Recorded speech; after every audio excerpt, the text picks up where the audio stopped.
ভিজুৱেলটো ল'লে হ'ল বেলেগ একো নালাগে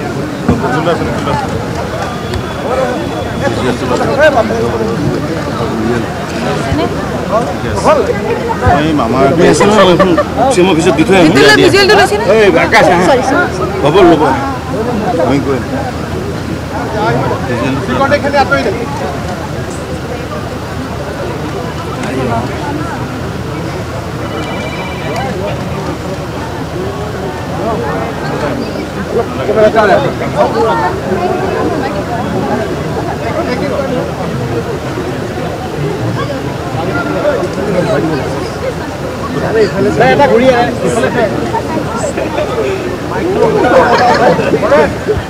মেজৰ কৰি सीएम साहब थैंक यू सीएम साहब इफाले घुरी दिया के पार इफाले घुरी ना अपनी इफाले घुरी दियो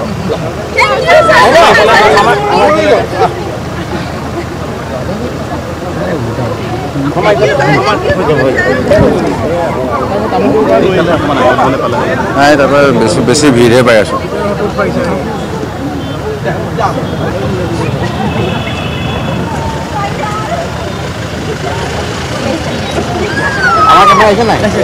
বিৰাট ভাল লাগিছে ছাৰ বিৰাট ভাল যেতিয়া শিক্ষামন্ত্ৰী আছিল তেতিয়াৰ পৰাই মানে হেঁপাহ এটা আছিলে লগ পোৱাৰ দূৰৰ পৰা দেখি থাকোঁ টিভিত দেখি থাকোঁ জাষ্ট দেখা নাপাওঁ আৰু তেওঁ আজি দেখা পালে ভাল লাগিছে বহুত ভাল লাগিল মানুহজন বহুত নৰম আৰু নম্ৰ ভাল লাগিল লগ পাই নাই মই তেনেকৈ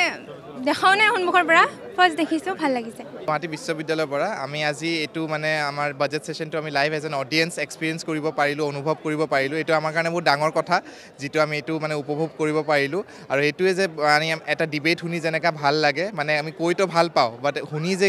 দৰকাৰ হয় শুনা সেইটো আমি আজি গম পালোঁ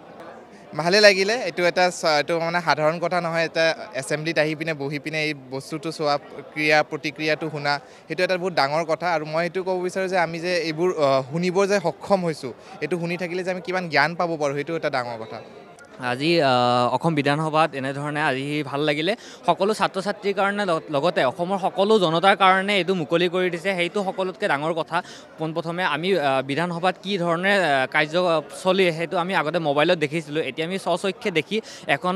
চৰকাৰ আৰু বিৰোধীৰ মাজত যেনেধৰণে বক্তৃতা হৈছে ডিবেট হৈছে সেই ডিবেটটোৰ পৰা আমি কেনেধৰণে অসমৰ উন্নয়নৰ কাৰণে যোৱাকালি যিখন বাজেট উত্থাপন হ'ল সেই বাজেটখনৰ আজি তুলনামূলকভাৱে মাননীয় মুখ্যমন্ত্ৰী হিমন্ত বিশ্ব শৰ্মা ডাঙৰীয়াই তেখেতৰ বক্তব্য প্ৰদান কৰিলে বিৰোধীয়েও তেওঁলোকৰ প্ৰশ্নসমূহ উত্থাপন কৰিছে আমি বহুত উপকৃত হৈছোঁ